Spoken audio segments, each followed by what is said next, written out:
Thank you for joining us wherever you are. This podcast episode is brought to you by the Old Ways actual play team. This actual play uses the 7th edition Call of Cthulhu tabletop role-playing game rules by Chaos. This actual play is performed by adults and in an adult setting. While we try very hard to stick to language for all ages, listeners should know that this podcast may include mature themes. All content, including names, places, events, companies, and etc., that may bear resemblance to entities living or dead, is strictly coincidental. My name is Michael Diamond, and for tonight's game, I will be your keeper. Previously on the Old Ways podcast. Well, I am definitely not going back to sleep after that. I want to look at what's going on in London. And it looks like only they can only view part of the eclipse in London, rather than everything that you saw in New York. Yeah, I kind of wish we would have had a partial eclipse.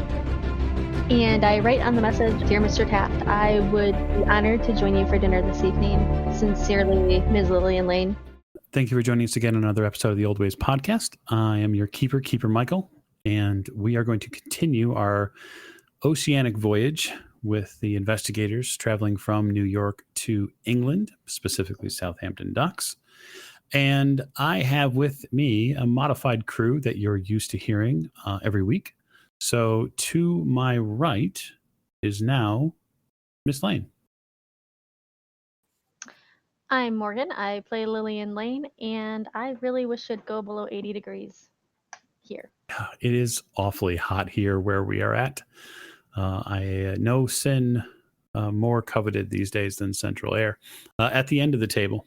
This is Jake. I'm playing Jack Doyle. I wish the humidity would go under 80%. I do wish the humidity would go under 80%. And then to his right. This is James. I will be playing Dr. Sigmund Tattenbach, and they say it is the humidity that does you in. And last but most certainly not least. Tiffany, I'm playing Maeve O'Shea, and hot things, weather. Yeah. Now, the nice part about this is that we get to transport ourselves to the end of January in the Atlantic Ocean. So we'd like you to push all those heat waves in your memories and your senses aside and buckle in for a icy, cold breezed Atlantic journey. So tonight we start with a knock on your door, Miss Lane. It is very early in the morning. You'd had drinks and dinner and had a chance to walk the ship and see what the Aquitania had to offer. And just by the color outside the window, outside your cabin window, you can tell that it's very early when you're roused by a rather swift knock at your door. I get up and I put on a robe.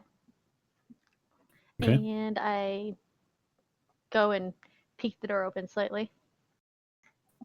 You see a gentleman there, older, probably mid-40s, blonde hair, which is tucked under a crewman cap. He's wearing a button-down jacket. You see several bits of bronze piping on the sleeves. He looks like he's a member of the crew. He nods to you and kind of bows his head. Doesn't really make a whole lot of eye contact, and says, "I'm terribly sorry to rouse you, Miss Lane, but he points down the hallway. There's an issue with one of the rooms here that came under your reservation." Really? Yes, ma'am. He steps back a little bit just to not crowd the doorway. What seems to be the problem? It's a smell. There's a problem with the room. You see, if you peek kind of down the hall a bit, you see that there are several, maybe several is the wrong word. There are two crewmen outside of Mr. Forsyth's room. They have the door open a bit, and the crewmen seem to be covering their mouths and nose with handkerchiefs. Shall we go take a look? The crewman in front of you kind of gestures you down the hall. I'm going to stop at Mr. Doyle's door and knock on that door. Okay. Jack, your wartime senses pick up the rapping of knuckles on your door. Oh, this is too early. Okay. I get up and stumble to the door. You stumble to the door and you smell a whiff of alcohol still on your breath from yesterday. Open it up. And Miss Lane is standing outside your door. Lane, what do I owe these dubious pleasure this morning? There's the crew woke me up. There seems to be a problem with Mr. Forsyth's room. Do you want to come with me to check it out? Sure. Splendid. I will lead the way. Okay. Now you see some very similar. You see similar sights as Miss Lane saw in the hallway, which is a couple of crewmen outside Mr. Forsyth's cabin. The door is slightly ajar. They are standing outside of it. They have their mouths and nose covered with handkerchiefs, and they seem to be just eyeing the room. Certainly hope he didn't die from his wounds. I was thinking about that. It's not funny. It's not funny. You arrive at the doorway. One of the men, the crewman, stands aside. Careful, sir. There's an awful stench. It's at that point when he says the word stench that it hits you like a knuckle sandwich. And you smell this rolling collection of sickly, honeyed wood. And then there is this undertone of what smells like roasted meat. And it's not a pleasant meat smell. I gag a little bit. Why don't you stay here? That's a good idea. Door locked? No, the door that when you arrive, the door is open. Okay, so I'll step into the room. You step into the room. You see the room itself seems relatively unused. It seems untouched. It looks like the bed in the room itself has a massive black mark on it. And this black mark is centered mostly on the bed near the pillow. And then it kind of runs up the wall. It almost looks like a fire was started in here. But the fire itself didn't damage anything. It didn't damage the bedding itself. There's no burn marks or erosion from flames on the walls or anything like that. I didn't do it. Miss Lane, could you get the doctor? Sure thing. I head over to doctor's room. Maeve, too. Okay. Okay, you head over to the doctor's door, Lillian. I knock on it sharply. Guten Morgen. One moment, please. Get dressed with something more than my bedclothes, a pair of pants, and answer the door. While you're putting on your pants and kind of flopping a bit in the semi-darkness of the early morning, you see the clock on the wall reads 4:35. 4:35 in the morning? This is unacceptable. Why are we awake, Miss Lane? Because there's something going on in Mr. Forsyth's room. Can you go in there with Jack and check it out? I will be happy to. Thank you. Just a slight search of visually of the room, Jack, you're going to notice that all of Mr. Forsyth's belongings are still seemingly visually there. So his suitcase, anything that he would have left as far as toiletry items on the dresser where the mirror is, like a comb for his massive bushy beard, anything like that is still seemingly directly in its place. I will start searching like under the bed and in the closet and stuff. Yeah, I mean, you had a pretty good judge of all the stuff that he was bringing, mostly because he wasn't carrying it himself. The porters were carrying it, or you were carrying it down to the car. So everything physically here looks like it's been accounted for, except him. Once I'm dressed, head over to Forsyth's room. Okay. And then, Lillian, are you waking Maeve? I am. I go and rap on her door as well. You hear a knock on your door, Maeve. Is there a peephole? Oh, absolutely. I'm going to look out. I trust no one. You see Miss Lane outside your door in what looks like some sort of evening coat or a house coat or something like that. I will grab my, robe or shawl or whatever and answer the Sure. door. Hello? Hi. I know it's early, but one of the crew woke me up. Apparently there's something going on in Mr. Forsyth's room. Jack and the doctor are already in there taking a look. I was wondering if you wanted to saunter on down and have a look-see as well. Sure. Doesn't sound good. No, there's quite the smell coming from the room. Oh, awesome. Yeah, just to prepare you. I will head down to the room. I follow behind her. Okay. Your cursory search of the room, Jack, as far as under the bed, etc., doesn't really reveal anything out of place. You know Mr. Forsyth is a fairly competent and organized man.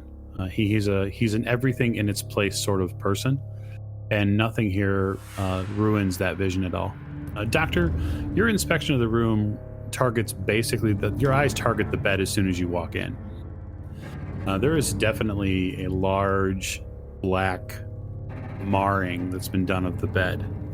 And then it runs up the wall almost all the way to the crown molding at the top of the white walls there.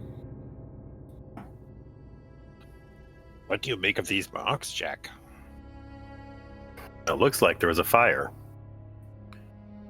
Didn't burn anything. The rest of the room would have been consumed, I would think. Oh yeah, the bedding would have at least been damaged, except it would have just worked up like that. It's like burnt meat. Yeah, it definitely smells like burnt meat in here. Yeah, I don't know. And no better, I'd say that that Mr. Forsyth burned. Well, if he burned, where's the remains? There's just soot on the bed. There should be something more. You would think there would be more ash. Something. Are you saying like he combusted? Can people actually do that? Spontaneously? I don't believe so. I have heard the term, but to see it, I don't know. Even if he did, it would have damaged more than just leaving some black marks behind. Perhaps we find the number of people who could get into this room. The crewmen who are outside the room, they mentioned that there's a bosun that will be down shortly to speak to you. He says that to you, Miss Lane. Thank you. Does anybody know when somebody first noticed the smell? One of the crewmen turns to you and says, "Aye, sir. I noticed it when I was walking by. We wouldn't be the first time that we've, caught a foul odor from one of the crew rooms. It happens. But Right. I raised went and found another crewmate here." He points to the other man in front of you, and then we looked at the ledger and saw who had rented the rooms, and then we woke Miss Lane. And what time were you walking by? Oh, no more than 5 or so minutes ago. And has anybody else walked by here previous to that? And this last evening? We have men that walk the decks, especially in first class. And I can check with the bosun as to when they've been through here last. Could you do that, please? Thank you. He nods and steps away. The other crewman steps back about 3 or 4 paces, but kind of stays in the general area. Lillian and Maeve, you arrive back at the room. Is there anything in the room that might seem out of the ordinary for Mr. Forsyth? Is there any, notepads or anything with writing on them? The enormous black mark on the bed is an irregularity for sure. Well, yes. Other than that, everything here looks like what you've come to know Forsyth as, which is somebody who's very well, taken care of, fastidious almost, one could say, even perhaps a bit retentive when it came to being everything in its place. So there's no shock to you here. There's nothing that looks strange enough that would pique your interest, other than the fact that he's not here. That is quite unusual. A couple minutes pass, and you see a older gentleman, black hair, similar crew coat as the other gentlemen who were here, but he walks with a definitive air of command. When he walks on down the hallway from the stairs just beyond, the crewman that's standing in the hallway next to you just simply pivots out of his way, and he walks directly up to you, Miss Lane. I heard there's a disturbance. Yes, sir. I'm Bosun Milner. What seems to be the issue? He peeks his head inside. One of our compatriots one of our compatriots is missing, and there seems to be a burn mark on his bed, and that god-awful smell. Sigmund, you're in the room. Why don't you give me a spot hidden roll? Specifically because your attention's probably not directed at the bosun at the moment. 60 under 70, that is a success, sir. You notice that there is a bit of a film on the bed. This blackened area of the bed has not degraded or burned away the sheets per se, but there is something almost granular about what's been placed on these sheets. Can I get a sample of it? Try to get a small sample of it in like a jar or vial from my bag. I'm gonna have to go get my bag. Yeah, get your kit, or you'd have to modify something from something Forsyth had in the room. My bag is not too far away. I'll go get that. You duck out. The bosun looks at you, Jack, and says, "You out? Were any of you out drinking with him? Perhaps? Has he gotten sick or something?" Oh no, I was drinking with somebody else last night. He was injured. He was under the doctor's care here, but I like this. Well, let me talk with my deckhands. I'll see if anybody's seen him on the promenade or the deck walking around. It wouldn't be unknown for someone to have gotten sick or whatever happened in here and then tried to get some fresh air by walking the deck. Maybe he's just out for a stroll. I mean, that's possible. There's no reason to think he was here when this happened. Where's his personal things that usually he keeps on him? So in the chest of drawers, there are some of them, but most of them are in the stand-up closet there you see to the left of the dresser. Can I take a closer look at the bed? At the substance, or at see if there's anything familiar looking? Yeah, absolutely. I guess, how are you examining it? Well, I just want to know if it's something that's in my realm. Is it, like you said, there was I guess maybe I wouldn't notice there was a film, but basically I'm looking for symbols, or if maybe the starter was a substance that I've been known to use, or you know what I'm saying? Or if it seems like it was a simple fire. Okay. So she's pretty sharp. I would say that Maeve is certain that this is not a fire. There is nothing. If there was a fire on the bed, the sheets, the mattress, the pillowcase, all of it would have been consumed, especially with a black mark half as big as a man. The black mark itself stretches across the entire bed from pillow to the middle point of the bed. And also, too, the thing that you find curious is that the black marks themselves go under the pillow, but they don't go over top of the pillow either. Okay. So there's a very irregular burn pattern here. If this is a burn, which it doesn't seem to be. If I lift the blanket, does it go through? No, if you lift the blanket, you see a lot of these black particulates, almost like they're black sand That's the consistency of them. They sweep away from the point where you pick up, right? Like there's a film on the bed. Okay.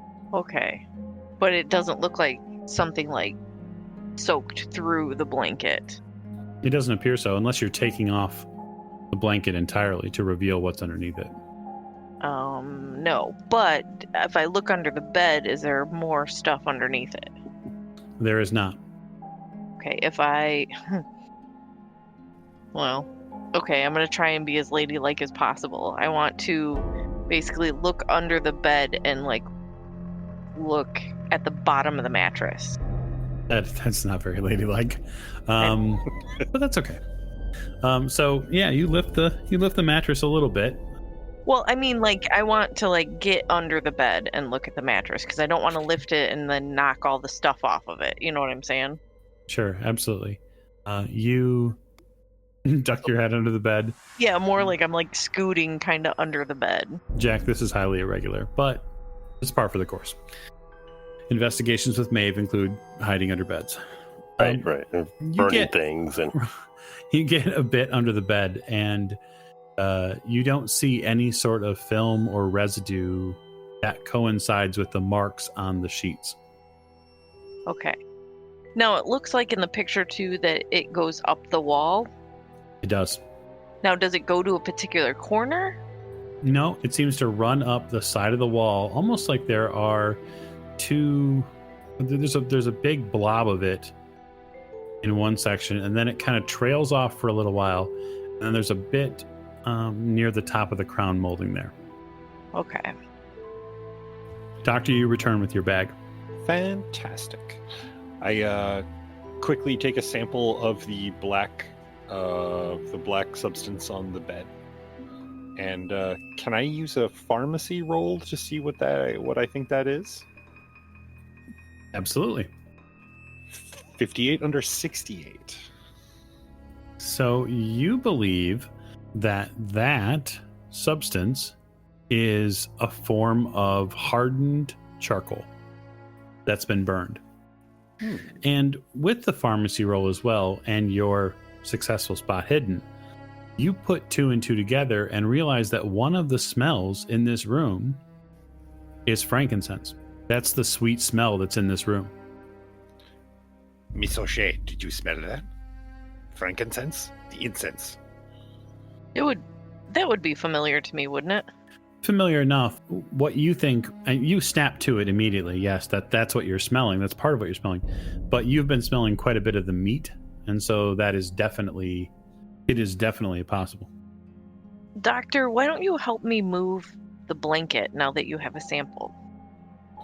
I want to see what's under the blankets. Because if it goes under the pillow, but the pillow's not touched, what's underneath the blanket, I guess?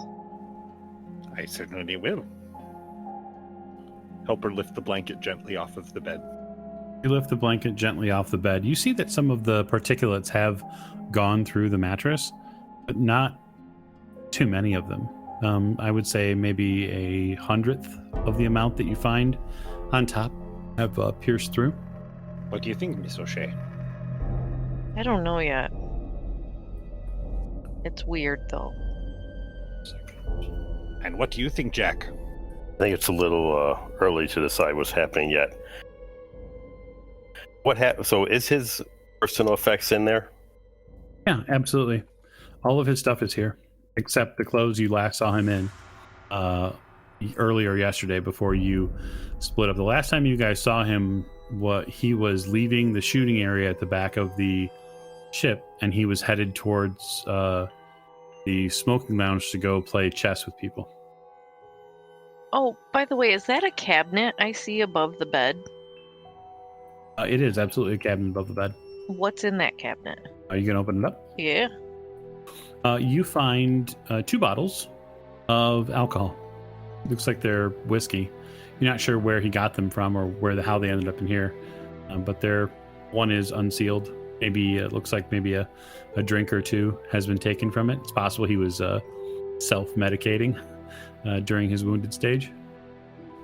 I told him not to drink during the wound. It wouldn't have been the first patient that didn't listen to you, Doctor. Nor will he be the last. Is that stone? The stone he got, his dream, still there? No, Mr. Doyle, an excellent question. The stone is missing. Okay, so he's missing. The clothes he was in last when we saw him yesterday are gone. Stone is gone. Everything else that he had with him, including most of the stuff he usually carries, is still here. Do you think those dream creatures he was talking about got him?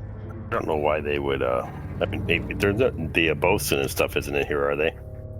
No, the boatswain has gone back to check with some papers, and you haven't closed the door yet, but the investigators are in Mr. Forsyth's room, and the only crewman is 4 or 5 steps down from the door. Okay, I just want to make sure they're not overhearing our lunatic conversation. I think that Mr. Forsyth is walking around the ship, and he obviously didn't burn alive. Yeah, and they act awfully nonchalant for this kind of a scene. This probably isn't the first time. Well, I'm sure that this is not.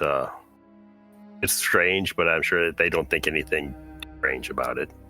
Just from your impressions from what you were hearing, Miss Lane, you imagine that the crew thinks he got sick and is out wandering the ship. Which is probably where most of the time when this happens is what is happening.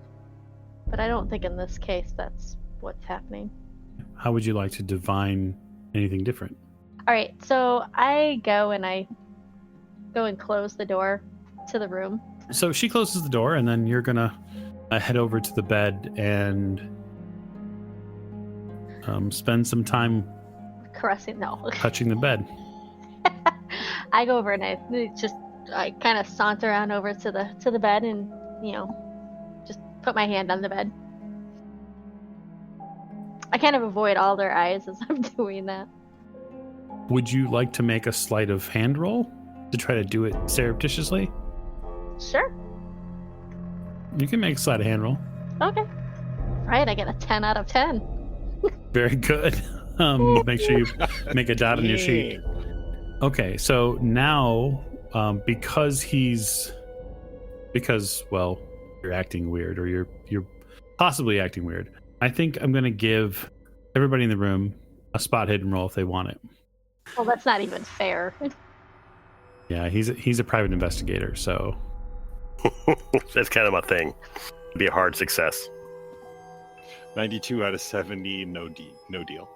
I got a 26 out of 68. So, Doctor, you're examining these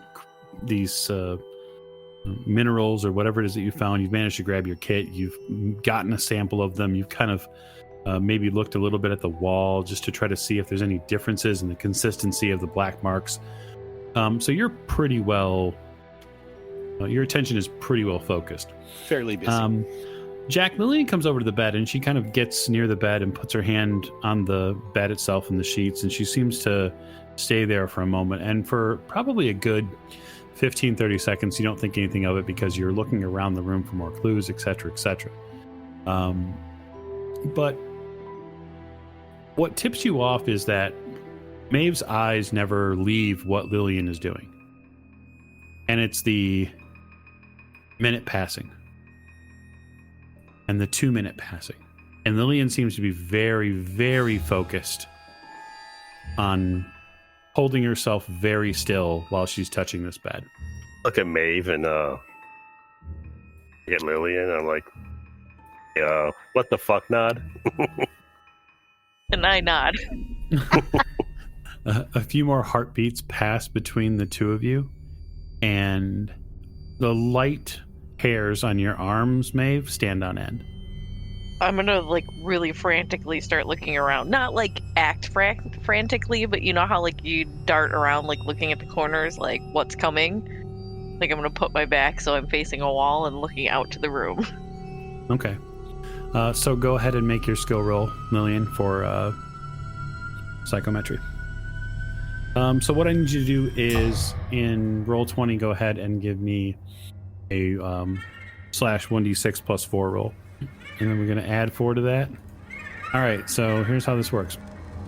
You concentrate on the bed for a while, what seems to be an eternity, and you begin in your to go through your senses. The simple senses first: the sound of the boat, the smell of the frankincense, this underlying tone of raw meat smell, this almost coppery blood smell that's in this room. And then your other senses pick up. Your view mentally shifts, and you see the bed and yourself, and everything else around it is black, and there is a lone light overhead, and you are purely focused on this bed. And you feel a strong and just really pervasive emotion, this emotion that just floods over you of fear. And the fear gobbles you up and consumes you. And at the end point, at this focusing point of all this fear that's consuming your senses, you feel the sound wave hit you of Forsyth screaming in pain.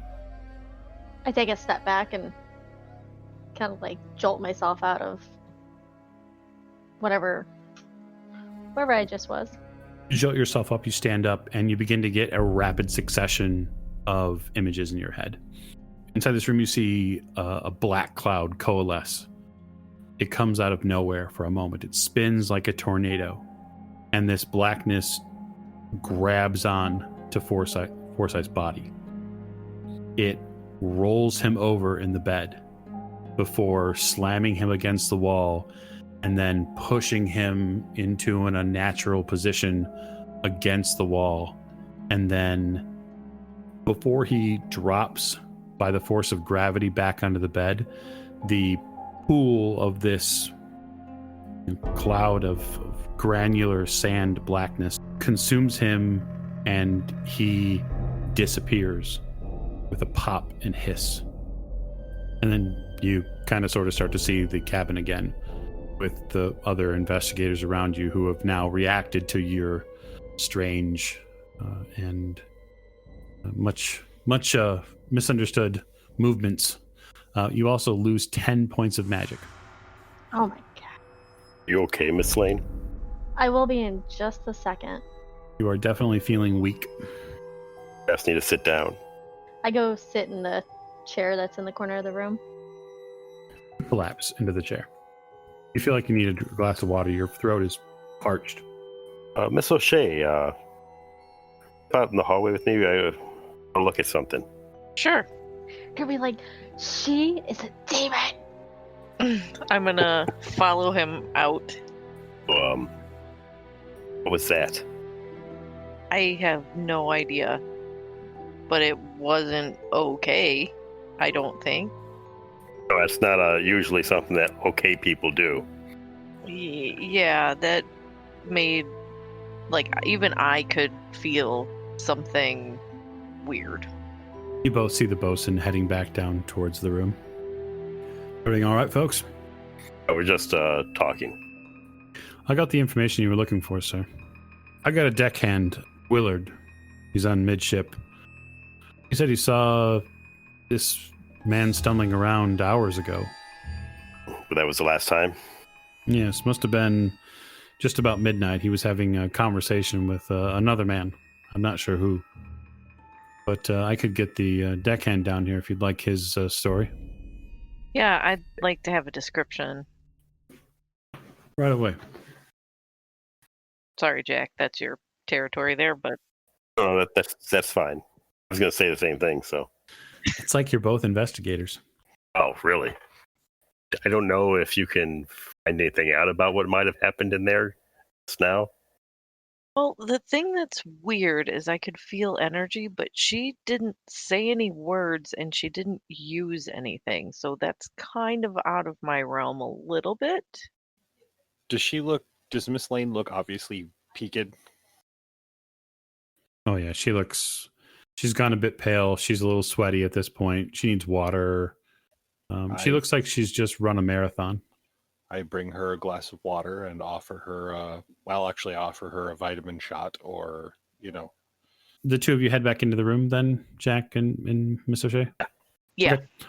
A couple, you see that the doctor is attending to her. She seems to be very much the same state as you left her, wiped out, a little bit clammy maybe. She's got a bit of a perspirated forehead. check her pulse. Oh, it's like, it's probably a little bit high for someone of her size and weight. It's not racing by any means, but whatever happened, she's had some sort of physiological change. Are you feeling okay, Miss Lane? Yeah, I'll be fine. It's just been a really long time since I've done that. If you don't mind me asking, done what exactly? I was going to say that apparently somebody saw Forsyth talking with another man last night about midnight. So we're going to have the individual give us a description of him. Well, he came back to his room, so I don't want to frighten you, but I did see what took Mr. Forsyth. Uh-huh. This morning. Well, just now when I was touching the bed. I could definitely tell that Mr. Forsyth was scared, and it seemed to be a large black cloud. That's what the grainy stuff is that you guys are seeing on the comforter. It looks like the black cloud picked him up and threw him against the wall, hence the marks against the wall, and then enveloped him, and he disappeared. He was still alive at the time when it took him, because I could feel that he was scared. But after that, I don't know where they took him to. Well, how you gained this information notwithstanding, if he was alive when they took him, then he is probably alive now. I would hope so. But I don't know. Obviously, it was magical in nature. I mean, maybe the person he was talking to at midnight was the entity that took him. I don't know. But he was taken, and that's all I got. Sorry. Yeah, James Sigmund probably has a bit of kind of the old country tales in his background from where he grew up. He's probably somewhat familiar with rumors, anyway, of talented women, or those who maybe have they might have called them, those who have the blood, can see things. Maybe people thought they were wives' tales, but there's an awful lot of belief in the old hills and forests of Germany that these people definitely exist. Oh, yes. Our folklore is rife with people of such caliber. I do not find it difficult to believe, considering everything that we have seen up to this point. But what I do see is that you need to take care of yourself if you continue to do this, Miss Lane. It is not good. It does not seem to be very healthy for your body. That's one of the reasons I don't use it very often. I thought this would be an extreme situation. That and most people around you, they knew that I could do that, or if I said I could, would think I was crazy. Mike, now, Yeah. was the thing that followed me from the asylum, was that more of a black cloud, or was that like a shadow in the sky? That was more of a shadow in the sky. The Okay. tough part for your brain to reconcile is that a lot of the descriptive terms that your mother used when she explained what that creature outside the window looked like, a lot of them coincide with the stuff that Miss Lane used as descriptive terms. So it's kind of throwing. That's kind of what I was thinking. Yeah, it's definitely making it tough on your brain. I'm going to look at Jack and ask, Mr. Forsyth, what did he do when we were in Arkham? Where did he go? I think he spent most of the time with us. He never Yeah. crossed the river. The only thing that you can remember, Jack, that you can't account for as far as his time in Arkham was that he spent time in the Arkham library that year for hours that you're not aware of what he was doing. Right, because we kind of separated in the library. So, I mean, Yep. that's what he was doing in the library. Mike, where's the library located in Arkham? It's inside the university itself, or it's Oh, it's on okay. the campus. So Okay. yeah, it's a famed library. So Okay.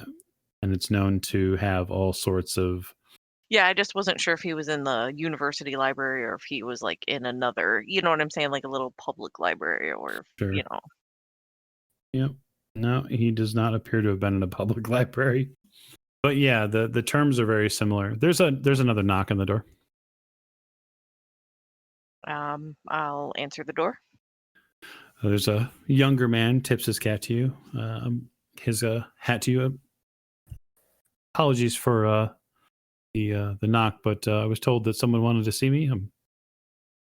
He extends a greeting to you. I'm Deckhand Willard. I was midship. The bosun sent me down.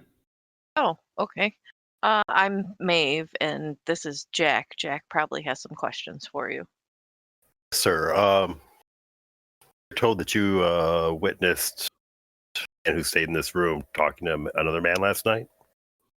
Yes, sir. I did see a man midship deck, probably just about midnight, while I was doing my rounds. He was talking with another man. Did you describe the other man? Yeah, he's relatively short, not all that. He's not easy to look at if you take my meaning, sir. Bit of a, well, quite frankly, he's a bit of a ghastly fellow, sir. But apologies for describing him like that. Slick back hair, black. He's staying here in the first class cabin. He, most of the crew here know him. He's Mr. Wild. Perhaps I could talk to him. Indeed. I'd seen them earlier in the day playing chess together, so I figured it was just a friendly conversation after a game. So it didn't look like they were arguing or anything. Oh, no, sir. It looked like they were having a relatively quiet conversation. Nothing looked out of place. Okay. Thank you very much. I don't think I need any other information. Anyone else? Thank you, sir. Miss Lane, after sitting for, 5 or 10 minutes, you feel like you could probably be ambulatory? I slowly rise from the chair. Yeah, you definitely use the sides of the chair to stand up. Breakfast is going to be, it looks like on the calendar, breakfast is going to be in about 30 minutes to an hour. So you guys have some time. I think I'm going to head back to my room and freshen up and not wear my nightgown to breakfast. It's probably a good idea. Yeah, I'm gonna go get dressed. Yeah, this is also a good idea. You guys head off, get dressed, and meet back up for breakfast. It's, relatively speaking, it's a fairly busy morning in the first class dining area. But that said, you've gotten here early. So some of the folks who slept in from last night aren't here yet. But there is probably a good 20 or 30 guests in a room that carries, several times that amount. So you've got definitely some space. And you sit together and have some breakfast. The coffee is wonderful. It definitely invigorates you, Miss Lane. Perfect. It's hard to get the look of Mr. Forsyth out of your mind when he's tumbling over and over and over and being whipped around by this cloud of blackness. You felt true terror from the remains that were left behind.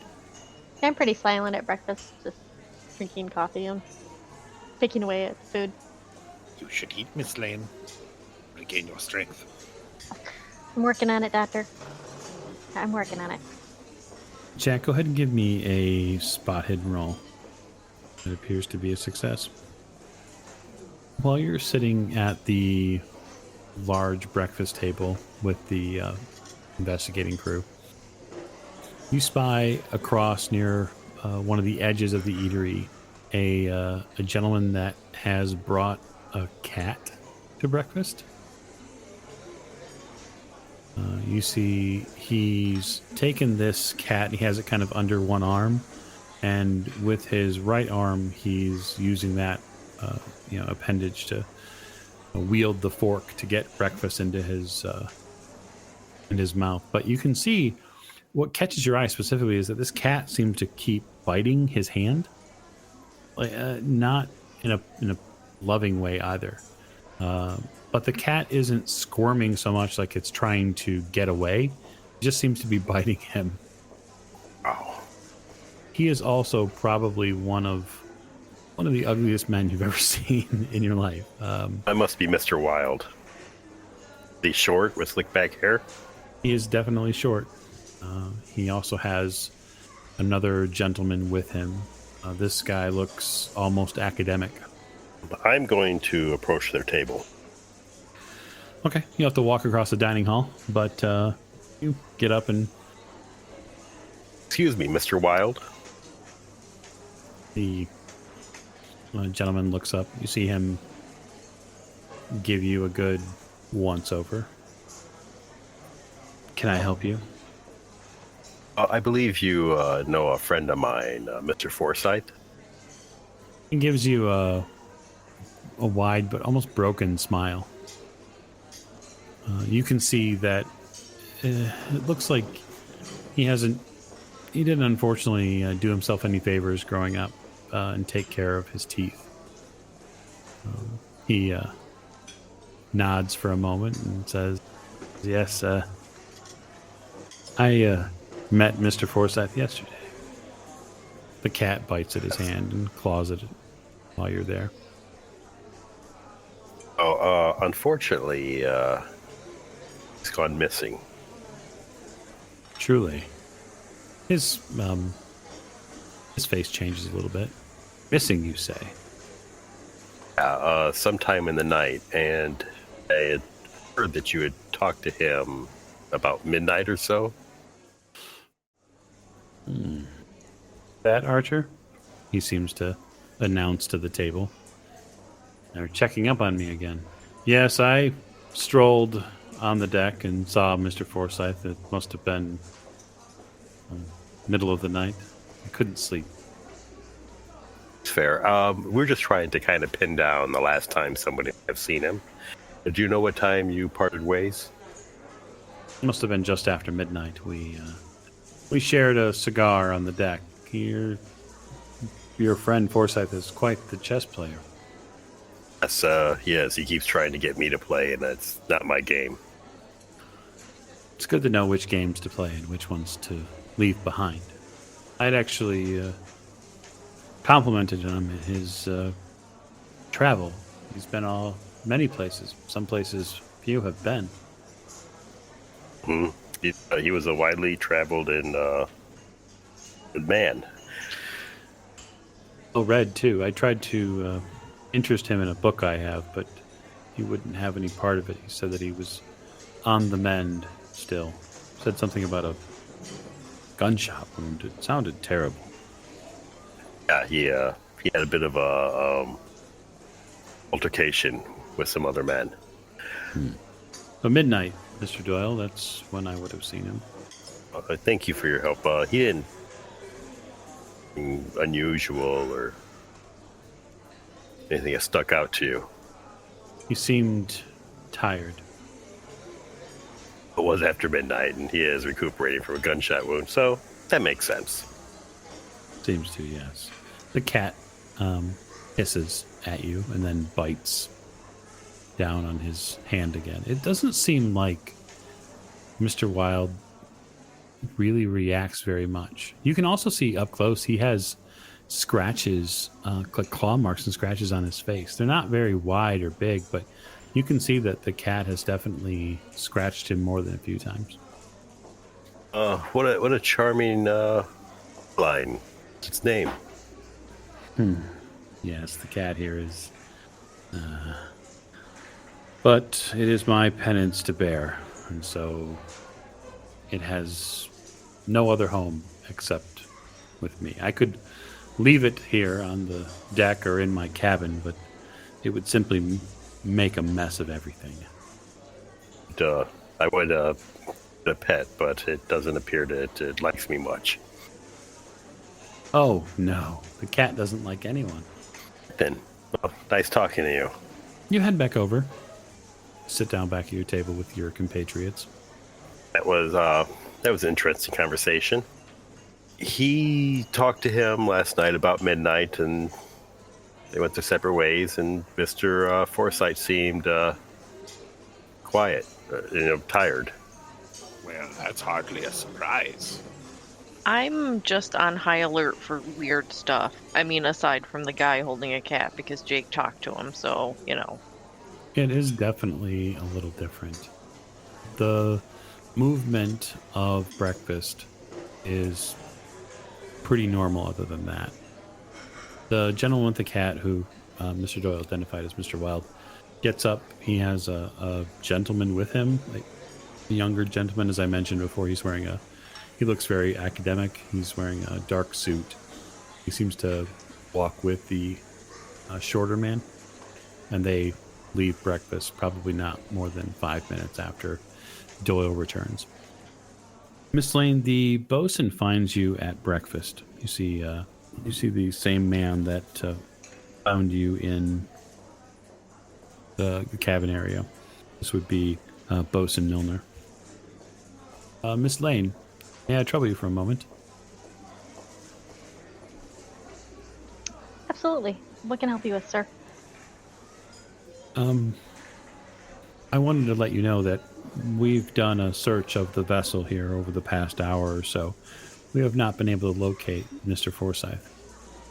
Well, I appreciate you and your crew looking for him. Well, it's captain's orders, ma'am. We can't have guests going missing. That's unacceptable. I just wanted to let you know that Captain Barclay has said that we would continue our search for the morning in hopes of locating him.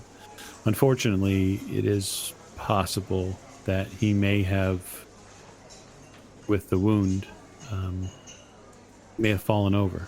And while we keep a watch all night, none of my crewmen mentioned anyone falling over. I would have known. Well, I appreciate you doing your due diligence. Oh my gosh. Appreciate you doing your due diligence. If anybody happens to find him, if you could let us know, that would be great. Of course. Now, I'll take my leave of you. He looks around the table and wishes everyone a good morning. It looks like he's been up for probably about 15 hours. I nod at him and go back to drinking coffee. And so that's what we have. We have the curious case of a missing Forsyth. So give me a rundown, each of you, how you're going to spend the balance of this third day at sea. Well, I'm going to be on high alert, so I'm basically just going to be looking around, wandering around for anything that, is in my realm of weird, and listening for particular sounds that I have heard before.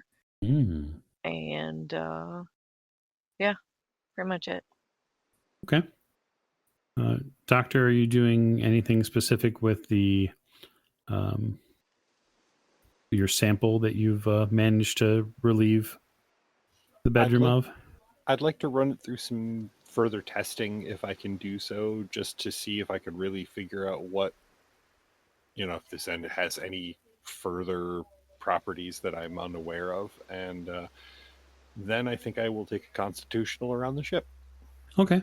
Anyone spending their day maybe dedicating themselves to raising any specific skills? Sea voyages are very common for that.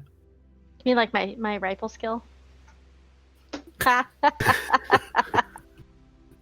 mean, you do have at least or other potential targets, right? He's bosun, captain. You could go after anybody, I suppose, Miss Lane. No, that's just so wrong. I plan to recharge for the day. Am I to go to dinner tonight with Mr. Taft? Sure. I'm going to try to read some of my books that I picked up in New York. Excellent idea. They lock down Forsyth's room, and so that nobody goes in or out. And the word you get back, Miss Lane, is that the captain is considering him missing at sea at the moment, and they want to make sure that no one goes in his room just in case it has to be turned over to the authorities. Well, he's missing, all right. Seems to be. So, Jack, you spend the day reading. Why don't you just give me an idea roll just to see how much kind of sticks after the day? And then, Doctor, why don't you give me either a chemistry or pharmacology roll? That's a sweet roll there, Jack. It's a sweet roll. That is... That's the worst possible roll. Yeah, it is. That's a critical failure on an intelligence idea roll. So here's what happens. Jack, you close the book probably 10:30 because it is quite possibly some of the most boring, dry, historical reading you've ever done. And you just can't possibly continue. Especially when I've got to the whole Forsyth thing in my mind. Yeah, that's part of it. The other thing that draws you away for sure is you get another knock on your door. And that knock on your door is Steve. And Steve is ready to, by 11 o'clock or so in the morning, he's ready to go. All right. So you ditch the old dusty tomes for a day of drinking and fun and all sorts of amenities on the Aquitania with an old war buddy. And is literally almost what the doctor ordered. Speaking of the doctor, that is an extreme success I see on your pharmacy roll. So here's what you nailed down, Doctor. Part of what this stuff is definitely charcoal, but there are minerals in this that you do not readily recognize. And the extreme portion of it that's super important is that it piques your memory of something you read in one of the books that Miss O'Shea had as some type of arcane componentry. You would just need her assistance to decipher what it's called. I go and find Miss O'Shea. She's literally hunting the ship looking for strange things. No, I'm kidding. Oh, you do find her. I'm walking around with Mr. Burns' arms going, "What's weird?" Miss O'Shea, I am in need of your assistance, please. Okay, what do you need? Well, I have nailed down, as it were, most of the ingredients of what this residue is, but I will need your help figuring out what they are called. Okay. If that makes any sense at all. Perhaps. I will go look at his chemistry set. Okay. Yeah, he definitely has something unique here. You think it's probably best to deconstruct it piece by piece. So you would take bits of it and you would treat it with different sorts of chemicals, maybe get it into a mortar and pestle and try to crush parts of it to see if there's anything inside. You guys put it through its paces. And I guess the question I have for you is, how long are the two of you planning on working together on this? Oh, I'll work as long as I need to, because I'm interested now. You know how I get hyper-focused. I do know how you get. Okay, so are you going to commit maybe the day to doing that? I will. Sure. Yeah. Okay, so Miss O'Shea, I'd like you to make a Cthulhu Mythos roll. And Doctor, if you want to make an occult roll for me, you can. No. 90 out of 20. Right, we'll get that. That's fine. So you guys spend the day, and you don't come to a conclusion on what the powder is, but you definitely get one little piece of what you think the puzzle is. So after deconstructing this stuff and getting it into, putting it through its paces, you think that there is jasmine that's been added to whatever this is. Because after revealing it, you see some, you begin to smell it on your fingertips after having worked through the powder. You also get a flush of cedar as well.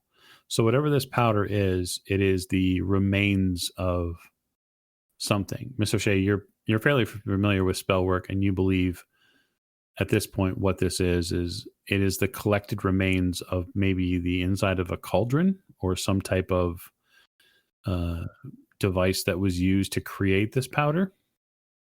So whatever components that they put in there to create this spell has been left behind. That's correct. Yep. Okay. So that's what the two of you come to. You work directly through lunch, directly through tea time, and the beer 30, whatever it is the folks call it back then. You work through all that. Speaking of, I slowly Irish my drinks most of the day. Not getting schnockered or anything, but we're on vacation. Sure, absolutely. Of course we're on vacation. The later the day, the more German my drinks get. You ease into the evening, right? Miss Lane, you prepare for your dinner. I sure am. So as the group begins to go towards dinner that evening, we will pull the curtain shut on this episode.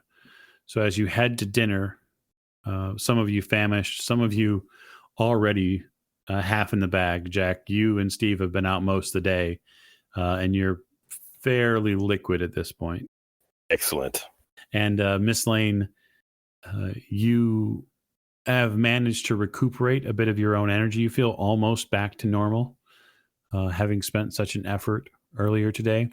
But the thread that ties you all together is at this point, you are missing someone who came with you and is now gone in a puff of smoke. And on that note, I'll call this session to a close. So I want to thank all of our listeners for listening. I really, really appreciate it. Those of you that stopped into the Discord server, it's been great to get a chance to talk to you and to meet the cast and to meet you. So we look forward to seeing you all again next week.